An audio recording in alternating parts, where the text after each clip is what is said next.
Welcome to hit TV. నేను మీ నిర్మల. ఇప్పుడు ఒక కొత్త ట్రెండింగ్ టాపిక్ తెర మీదకి ఎక్కుతోంది. మరి అదేంటో కాదు, శేఖర్ మాస్టర్ టాపిక్. గత ఒక 6 నెలలుగా కూడా మరి అంటే ఒక మంచి డాన్సర్ జానీ మాస్టర్ పైన కేసు అయినప్పుడే శేఖర్ మాస్టర్ని కూడా అప్పుడు దృష్టిలో పెట్టుకొని చాలా అంటే చాలా కామెంట్లు వచ్చాయి. కానీ ఇప్పుడు చూసుకున్నట్లయితే మరి శేఖర్ మాస్టర్ పరిస్థితి ఏమవబోతుంది, ఆయన ఎటెళ్ళబోతున్నాడు, ఏం చేయబోతున్నాడు, ఈ అన్నిటిపైన ఒక సంచలనమైన వార్త ఇప్పుడు సోషల్ మీడియాలో చక్కర్లు కొడుతుందని కూడా చెప్పుకోవచ్చు. ఎందుకు అనంటే తను ఒక మంచి డాన్సర్గా పేరును సంపాదించుకున్నాడు. ఎందుకంటే చిరంజీవి, మెగాస్టార్ చిరంజీవి సినిమాల కానుంచి మొదలు పెడితే ప్రతి సక్సెస్ఫుల్ హీరో సినిమాలకి ఆయన డాన్స్ బాగా కంపోజ్ చేస్తూ ఒక ట్రెండింగ్ లో తను ఒక ఊపేస్తున్న మాస్టర్ అని కూడా చెప్పొచ్చు. ఎందుకు అనంటే కూడా నెంబర్ 1 మాస్టర్ ఎవరు, డాన్స్ మాస్టర్ అంటే శేఖర్ మాస్టర్ అని చెప్పుకుంటూ వచ్చారు. మరి అలాంటి శేఖర్ మాస్టర్ ఎన్నో షోస్లో పాల్గొన్నారు, జడ్జిగా వ్యవహరించారు. అలాగే డాన్స్ షోలో కావచ్చు, జబర్దస్త్ షోలో కావచ్చు, చాలా షోలలో కూడా తను పాల్గొనడం జరిగింది. అలాంటి శేఖర్ మాస్టర్ పైన ఇప్పుడు చాలా అంటే చాలా వ్యాఖ్యలు వినిపిస్తూ ఉన్నాయి, చాలా కామెంట్లు వినిపిస్తున్నాయి. ఇప్పుడు మరి శేఖర్ మాస్టర్ కూడా జైలు తప్పదా అనేలాగా శేఖర్ మాస్టర్ చేసుకుంటున్నాడు. ఎందుకు చెప్తున్నాను ఇలా అంటే కూడా నిజమే అని చెప్పాలి. మరి శేఖర్ మాస్టరు ఇప్పుడు ట్రెండింగ్ తనే ఉన్నాడు అని చెప్పేసి, నెంబర్ 1లో తనే ఉన్నాడు అని చెప్పేసి, నేను ఏది చేసినా చెల్లిపోద్ది అని చెప్పి ఆయన డాన్స్ కంపోజ్ చేసే ఆ విధానము, ప్రతి స్టెప్ కూడా ఎలా ఉంటున్నాయంటే ప్రతి సాంగ్ కూడా హిట్ అవుతున్నాయి ప్రతి సినిమాలో అని చెప్పేసి మన డాకు మహారాజు కూడా తీసుకున్నాము. ముఖ్యంగా బాలయ్య బాబు సినిమా డాకు మహారాజులో కూడా ఒక సాంగ్ కంపోజ్ చేస్తే అప్పుడు కూడా కొంతవరకు అయితే సోషల్ మీడియాలో చాలా మంది కామెంట్లు పెట్టారు. ఏంట్రా బాబు ఇలాంటి స్టెప్స్ చేయిస్తున్నారు, హీరోయిన్లతోటి ఇలాంటి స్టెప్స్ పెడుతున్నారు, ఇలాంటి స్టెప్స్ కోసం మేము థియేటర్లకు వెళ్ళి విజిల్స్ కొట్టాలా, షెట్లు చించేసుకోవాలా, పేపర్లు చించేయాలా అనే విధంగా కూడా కొంతమంది కామెంట్లు పెడితే, కొంతమంది అయితే యూత్ మెయిన్గా సూపర్ పెట్టిండి అసలు ఆ స్టెప్స్ అని, అంటే వల్గారిటీగా కూడా చాలా మంది మాట్లాడారు. ఎట్లుంటది ఇంకా యూత్ మాటలంటే ఎట్లుంటదంటే, అరే చూస్తుంటేనే ఇదైపోతుందిరా బాబు అనే విధంగా ఇదైపోయారు. అంటే ఇలా సినిమా చూడడానికి చిన్నపిల్లల కాడ నుంచి పెద్దవాళ్ళ వరకు కూడా ఏదో ఎంటర్టైన్మెంట్ కోసమో లేకపోతే రిలాక్స్నెస్ కోసమో కాసేపు ఇంట్లో ఉన్న టెన్షన్లన్నీ మర్చిపోవడానికో థియేటర్కి వెళ్ళి సినిమాలు చూస్తూ ఉంటారు కదా. మరి అలాంటప్పుడు వాళ్ళు చాలా వరకు డబ్బులు ఖర్చు పెట్టుకొని ఇప్పుడు ఒక టికెట్ 300, 400, 500 అయినా సరే కానీ పెట్టుకొని వెళ్తూ ఉన్నారు. ఎందుకు వెళ్తూ ఉన్నారు? వాళ్ళకు ప్రశాంతత కావాలి కాబట్టి, వాళ్ళకు రిలాక్స్నెస్ కావాలి కాబట్టి, అది యువత కావచ్చు, ఫ్యామిలీస్ కావచ్చు, వెళ్తున్నారు. మరి అలాంటి ఎంటర్టైన్మెంట్ ఇవ్వకుండా ఇదేంటయ్యా మరి బూతు బొమ్మల్ని పెట్టేసుకుంటా, అంతే కదా, ఇది బూతు బొమ్మల కిందకే వస్తుంది కదా. వాస్తవంగా చెప్పాలంటే ఇలాంటి స్టెప్స్ మీరు చూడండి, ఇలాంటి స్టెప్స్ ఆడపిల్లలకి, అంటే ఇది ఆడపిల్లలను అవమానించే రకంగానే కదా ఉంది. ఆడపిల్లల ఆత్మాభిమానాన్ని దెబ్బతీసే విధంగానే కదా ఉంది. అంటే ఈ స్టెప్స్ కంపోజ్ చేస్తున్న శేఖర్ మాస్టర్ ఆలోచించుకోవాలా, లేకపోతే చెప్పిన తర్వాత చేసే హీరోయిన్ ఆలోచించుకోవాలా అర్థం కాని పరిస్థితి ఏర్పడింది సినిమా పరిశ్రమలో. ఇప్పుడు గత 1 సంవత్సరం నుంచి కూడా మరి చిత్ర పరిశ్రమకి ఏమైందో తెలియట్లేదు, శనిగ్రహం ఏమన్నా ఆవహించిందో తెలియట్లేదు. వాస్తవంగా చెప్పాలంటే మరి చిత్ర పరిశ్రమలో ఎందుకు ఇలా జరుగుతుందో తెలియట్లేదు. చాలా మంది ఏం కామెంట్లు పెడుతున్నారో తెలుసా శేఖర్ మాస్టర్ గారు? మీకైతే మేము కూడా చెప్పదలుచుకున్నాము. ఎందుకంటే శేఖర్ మాస్టరు ఇక ఆయన డాన్స్ కంపోజ్ చేయలేకపోతున్నారు, ఆయన వల్ల కావట్లేదు. ఆయన అనుకున్న స్టెప్స్ అన్ని కూడా అన్ని సినిమాలలో అయిపోయినాయి. క్రియేటివిటీ ఇంకా ఆయన వల్ల కాదు, క్రియేటివిటీ తగ్గిపోయింది, ఏజ్ బార్ అయిపోయింది, రిటైర్మెంట్ అయిపోయి కూర్చోవాలి, ఇంకా ఆయన ఫంక్షన్ టైం వచ్చేసింది అంటున్నారు. మీరు కామెంట్లు చూసుకునే ఉంటారు, ఆ కామెంట్లనే మేము చెప్తున్నామండి. మాకు ఏది తోస్తే మేము అది చెప్పట్లేదు.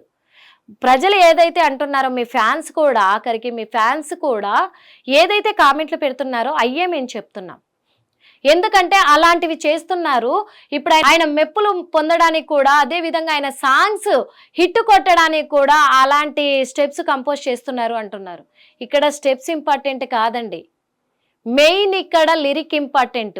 లిరిక్లో లేని మీనింగ్కి సంబంధం లేకుండా, ఆ లిరిక్లో ఉన్న మీనింగ్కి సంబంధం లేకుండా మీరు స్టెప్స్ పెడితే ఎవరి కోసం పెడుతున్నారండి?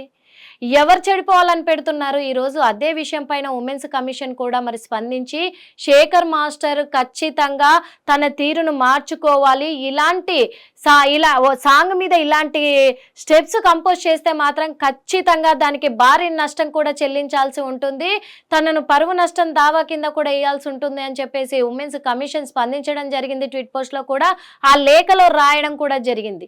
ఏమనంటే, శేఖర్ మాస్టర్ ఇప్పటి వరకు మీ మీద చాలా అభిమానం ఉండే, కానీ మీరు ఇప్పుడు వస్తున్న సినిమాలల్లా ఆ సాంగ్స్కి డాకు మహారాజు కావచ్చు, ఇప్పుడు కొత్తగా వస్తున్న ఈ సాంగ్ అదిదా సర్ప్రైజ్ అనే సాంగ్ కూడా మీరు అలాంటి స్టెప్స్, ఆడపిల్లలను అవమానించేకరమైన ఆ స్టెప్స్ కంపోజ్ చేస్తున్నారు. ఇలాంటివి రిపీట్ అయితే మాత్రము దానికి తగ్గ పరిణామాలు ఎదుర్కొంటారు మీరు అని చెప్పేసి కూడా హెచ్చరిస్తున్నాము. ఇక మీదట ఇలాంటి స్టెప్స్ కంపోజ్ చేయకుండా చూసుకోండి అని ఫస్ట్ అండ్ లాస్ట్ వార్నింగ్ గా మేము ఇస్తున్నాం మీకు అని చెప్పేసి కూడా మా ట్వీట్ పోస్ట్ లో వాళ్ళు స్పందించడం కూడా జరిగింది. అదే విధంగా ఇంకొక విషయం మనం మాట్లాడుకోవాలి. ఇక్కడ మరి శేఖర్ మాస్టరు ఒక 4-5 నెలలుగా కూడా ఢీ షోని కంపోజ్ చేస్తూ వచ్చారు, అంటే ఢీ షోకి జడ్జిగా వ్యవహరిస్తూ వచ్చారు. ఆ ఢీ షోలో కూడా చాలా కామెంట్లు వచ్చాయి. జాను లేరి మెయిన్ అంటే ఇప్పుడు ఎందుకు తీస్తున్నారు ఆ మ్యాటర్ అనుకోవచ్చు, కామెంట్లు వస్తున్నాయి. జాను లేరి ఏ స్టెప్స్ అయితే అక్కడ ఫోక్ సాంగ్స్ మొత్తము వల్గారిటీని చూపిస్తూ ఆ ఎక్స్ప్రెషన్స్ కూడా అలా ఉంటాయి, మరి తను ఇక్కడ ఈ డాన్స్ షోలో వేసిన స్టెప్స్ని తీసుకొని ఆమె మాయలో పడి ఇప్పుడు శేఖర్ మాస్టరు అవే స్టెప్స్ కంపోజ్ చేస్తున్నారు అనే విధంగా కామెంట్లు పెడుతున్నారు. పెడుతున్నారు అనే విధంగా కాదు, అవే పెడుతున్నారు కామెంట్లు. అంటే మీ రేంజ్ ఎక్కడి నుంచి ఎక్కడికి పడిపోతుందో ఒకసారి ఆలోచించుకోవాలి మాస్టర్. ఎందుకంటే ఇవంతా కూడా చిత్ర పరిశ్రమకు బ్యాడ్ని కలిగి, అంటే అసహ్యాన్ని ఒక చిత్ర పరిశ్రమ మీద ప్రజలకు కూడా బ్యాడ్ ఒపీనియన్ కలుగుతుందని చెప్తున్నాం అందరం కూడా. ఎందుకు అంటే కూడా మరి బ్యాడ్ ఒపీనియన్, మీరు ఒక మాస్టర్గా అంత పేరు సంపాదించుకున్న వాళ్ళు ఇప్పుడు ఇలాంటి స్టెప్స్ పెట్టుగా, అంటే ఒక డ్యాన్స్ మాస్టర్ని నేను ఎలాగైనా కంపోజ్ చేయొచ్చు, ఒక లిరిక్కి ఒక కొత్త స్టెప్స్ని నేను క్రియేట్ చేయడమే కదా నా పని అనుకుంటుండొచ్చు. కాకపోతే కొత్త స్టెప్స్ ఎలా ఉండాలంటే చూసే విధంగా ఉండాలి, అవి చూసి యూత్ నేర్చుకునే విధంగా ఉండాలి, ఇలా చేస్తే బాగుంటుంది అనే విధంగా. కానీ మీరు నేర్పిస్తున్న ఆ స్టెప్స్ ఎలా ఉన్నాయంటే అంటే ఇంకా మేము చెప్తున్నాను తప్పుగా అనుకోవద్దు, యూత్ని చెడగొట్టే విధంగా ఉన్నాయి. ఆడపిల్లల పట్ల ఇంకా అక్రమాలు పెరిగిపోతున్నాయి అని అంటే ఆ అక్రమాలను ప్రోత్సహిస్తున్నట్టుగా ఉంది మీ స్టెప్స్.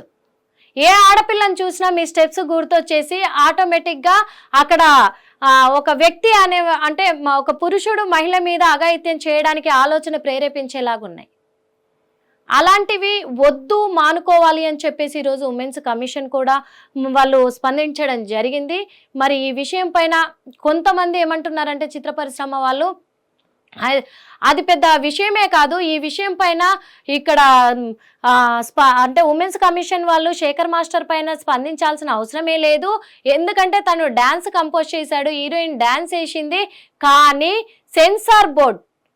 సెన్సార్ బోర్డ్ అనేది ఒకటి ఉంది కదా, censor board point to point check చేసుకుంటుంది కదా, 24 ఫ్రేమ్స్ కూడా చెక్ చేసుకున్నప్పుడు వాళ్ళు ఎందుకు అబ్జెక్షన్ చెప్పలేదు? వాళ్ళు అబ్జెక్షన్ చెప్పనప్పుడు వీళ్ళకేంటి అబ్జెక్షన్ అనే విధంగా చిత్ర పరిశ్రమ వాళ్ళు కొంతమంది మాట్లాడుతున్నారు. మరి ఆ కొంతమంది మాట్లాడుతున్నప్పుడు ఇక్కడ చెక్ చేసుకోవాలి అంటే మెయిన్గా మరి వాళ్ళు పంపించాలి నోటీసులు ఏదన్నా అనుకున్నా కానీ, వాళ్ళు ఏదైనా యాక్షన్ తీసుకోవాలనుకున్నా కానీ అదంతా కూడా సెన్సార్ బోర్డు వాళ్ళ మీద చూపించుకోవాలి, ఇక్కడ మాస్టర్ మీద కాదు అని అంటున్నారు. ఇది రాంగా రైటా అనేది ప్రజలకే వదిలేస్తున్నాము. ఎందుకంటే మరి శేఖర్ మాస్టర్ అలాంటి స్టెప్స్ కంపోజ్ చేస్తున్నారని కొంతమంది బ్యాడ్గా మాట్లాడుతున్నారు, కొంతమంది ఏమో సెన్సార్ బోర్డు వాళ్ళ మీద యాక్షన్ తీసుకోవాలని కొంతమంది మాట్లాడుతున్నారు. అంటే ఏం జరుగుతుంది అనే కోణంలో మరి మొత్తానికైతే శేఖర్ మాస్టర్ కూడా ఏదైనా ఉచ్చు బిగుసుకుపోతుందా అనేలాగా కూడా అనుమానాలు వ్యక్తం అవుతున్నాయి. ఎందుకంటే ఒక్కొక్కరు ఏదో ఒక కేసులో నిందితులుగా పరిగణించబడుతున్నారు కాబట్టి బ్యాడ్ టైం స్టార్ట్ అయిందంటారు. అలాంటి బ్యాడ్ టైమే మరి శేఖర్ మాస్టర్ కూడా ఇప్పుడు బ్యాడ్ టైం స్టార్ట్ అయింది అనుకోవచ్చా అనే కోణంలో కామెంట్లు పెడుతున్నారు ప్రజలైతే. కాకపోతే మరి ఇదంతా కూడా చిత్ర పరిశ్రమ వాళ్ళు ఆలోచించుకోవాలి, సెన్సార్ బోర్డు వాళ్ళు ఆలోచించుకోవాలి, అదే విధంగా ప్రజలు కూడా. ఎందుకంటే యూత్ కొంచెం ఆలోచించాలి. అక్కడ యూత్ ఎక్కువగా సినిమాలకు వెళ్తూ ఉంటారు కాబట్టి ఆ యువతను చెడగొట్టే విధంగా ఉండొద్దు. మీరు ఇచ్చే ఆ సాంగ్స్ స్టెప్స్ కావచ్చు, ఆ డైలాగులు కావచ్చు, డైలాగులు కూడా ఈ మధ్య సినిమాలల్లో చాలా వల్గారిటీగా భూతు పురాణాలే వదులుతున్నారు. ఎందుకంటే బీపుల్ కూడా అక్కడ మ్యూట్ చేయట్లేదు కొన్ని సినిమాలు అయితే. ఎందుకంటే మనకు ఓటీటీలో వదిలే సినిమాలన్నీ కూడా బూతులతోటి వదులుతున్నారు ఆ సినిమాలని. ఏమన్నంటే చూస్తున్నారు కదా ఎంటర్టైన్మెంట్గా అని చెప్పేసి ఒక సాకు చెప్పడం కూడా జరుగుతుంది. ఆ సినిమాలు ప్రేరేపించి కూడా చాలా మంది అఘాయిత్యాలకు పాల్పడుతున్నారు. కాబట్టి ఇవన్నీ కూడా చిత్ర పరిశ్రమ సమాజానికి ఉపయోగపడేలాగా సహకారాన్ని అందించాలని మా హిట్ టీవీ ద్వారా కోరుకుంటున్నాం. హిట్ టీవీ యాప్, ఇందులో short news, live news, entertainment shows, movies, digital magazines తో పాటు మీ జిల్లా వార్తలను కూడా ఫ్రీగా చూడొచ్చు. అంతేకాదు కేజీ నుంచి పీజీ వరకు విద్యార్థులకు స్కాలర్షిప్ కూడా అందిస్తున్నాం. ప్రతి వారం 10 మందికి లక్కీ డ్రా ద్వారా ఒక్కొక్కరికి 10,000 రూపాయలు అందిస్తున్నాం. ఇంకెందుకు ఆలస్యం, వెంటనే హిట్ టీవీ యాప్ ని డౌన్లోడ్ చేసుకుని ఫ్రీగా ఎంటర్టైన్మెంట్ పొందండి. Hit TV app. Hit TV app. Please download hit TV app. Hit TV app ని ఫ్రీగా డౌన్లోడ్ చేసుకొని ఎంజాయ్ చేయండి. మీకు నచ్చిన ఎంటర్టైన్మెంట్ కోసం హిట్ టీవీ యాప్ ని ఫ్రీగా డౌన్లోడ్ చేసుకొని ఎంజాయ్ చేయండి. హిట్ టీవీ యాప్ ని డౌన్లోడ్ చేసుకుని ఆస్వాదించండి, ఆశీర్వదించండి. ఇంతమంది సెలబ్రిటీలు హిట్ టీవీ యాప్ ని డౌన్లోడ్ చేసుకోండి అని చెప్తున్నారంటే ఎంత మంచి యాప్ ఆలోచించండి. అమెరికా అమెరికా అమెరికా అమెరికాలో చదవాలనుకునే వాళ్ళకి విశ్వసనీయమైన పేరు మన శౌర్య కన్సల్టెన్సీ. UK లో 1 year masters, UK లో 1 year masters, 2 years work permit up to 5 years visa. Contact Saurya Consultancy. Contact 89851 89851.